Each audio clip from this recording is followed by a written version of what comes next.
Welcome, Wahlberg families. This is Miss Jones, your host, and I have another wonderful teacher with me today, Mrs. Dials. She is an engaging first grade math teacher who brings a vibrant energy to her classroom, creating a dynamic learning environment where young students thrive. With a passion for hands-on activities, she enhances her students' understanding and comprehension of mathematical concepts through interactive and practical experiences. By incorporating games, visual aids, and collaborative projects, Ms. Dials ensures that each child not only learns, but also enjoys the process of discovering math. Her teaching philosophy is rooted in the belief that every student can excel in math when given the right tools and encouragement. She designs activities that cater to various learning styles, making math accessible and enjoyable for all her students. From playful number games to creative problem-solving tasks, Ms. Dials fosters a love for learning that inspires her students to explore the world of mathematics with curiosity and confidence. Ms. Dials, thanks for being with us today. Thank you for having me. So let's start talking a little bit about math so that parents can understand what it looks like in your classroom, and then we'll go into how we can incorporate this at home. How do you approach math lesson planning for a first grade student?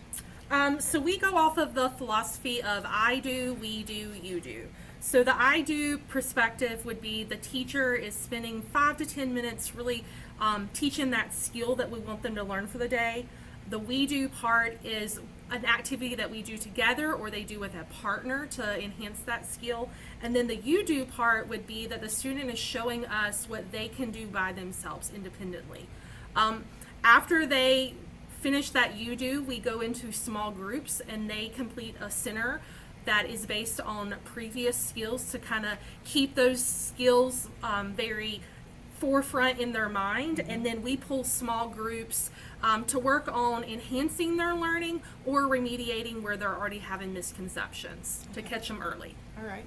So how do you assess students' math skills and track their progress throughout the year so that you can pull those small groups? So we, after every skill that we teach, we pull students and do a CFA, which is a common formative assessment. It's normally anywhere between 5 and 10 questions, takes them about 10 minutes to complete, and it lets us see what they can do independently by themselves. We read it to them, a whole group, and they kind of complete it and show their thinking.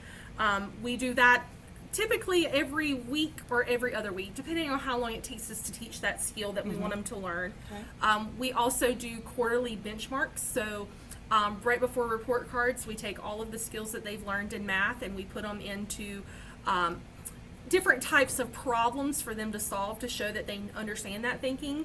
And that's not something that they just know right now, but it's something, a long-term thing that they understand. And then our state has us complete the STAR assessment at the beginning of the year, the middle of the year, and the end of the year. So we can really see where they were and how far they have grown and what areas we really need to focus in on. Okay. So what do you find most challenging about teaching math to first graders? The biggest thing is creating that strong foundation in the very beginning with number sense. Kindergarten and first grade is a large jump in their learning. We do build off a lot of their concepts. So we find that their number sense tends to be the most influential area that we have to really focus on. In kindergarten, they only go to 20 of being able to count and write and manipulate, and we have to take them from 20 all the way to 100 of being able to recognize that number, build that number with tens and ones, be able to use those numbers to add and subtract. And so that is our biggest challenge, and making sure that they're showing that thinking. Yeah, that's a big jump. Jump. It is. It is, and it takes us all year long to get there, but once they have that great foundation, it really helps them in second grade and beyond with the number sense. Great. So to make it relevant for students, how do you incorporate real life scenarios into your math lessons? We do a lot of room transformations in first grade.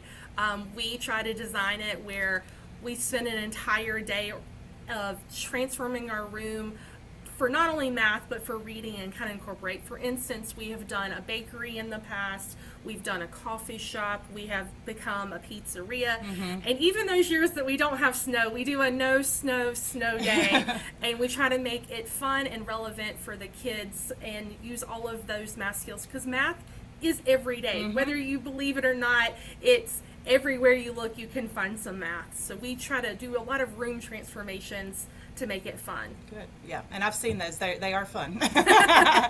What advice do you give parents for supporting math learning at home? Math is an easier concept, it feels like, for parents to reach out and do things at home. And I think the biggest thing that they can do is practice those fact fluencies, such as what is 2 plus 4, what is 3 plus 3, and so forth. Understanding that, starting with that addition and then working into subtraction, that they memorize it and they know it quick off the top of their head. If we can do that, and that's an easy task, and I feel like most parents feel comfortable with that, of doing that, it really builds on throughout their years. Awesome. Can you give parents some ideas of how they can incorporate math, let's say driving down the road or at the grocery store or places of business that they would be out and about? Yeah, absolutely. So if you're at the grocery store, practice adding on, counting on. Okay, we've already spent $15. If we add this item and it costs $3, practice that counting on. 15, 16, 17, 18. Oh, we have $18 that we've spent. If I give the cashier $20 and it's 18, how much money am I going to get back? How much change am I going to get back?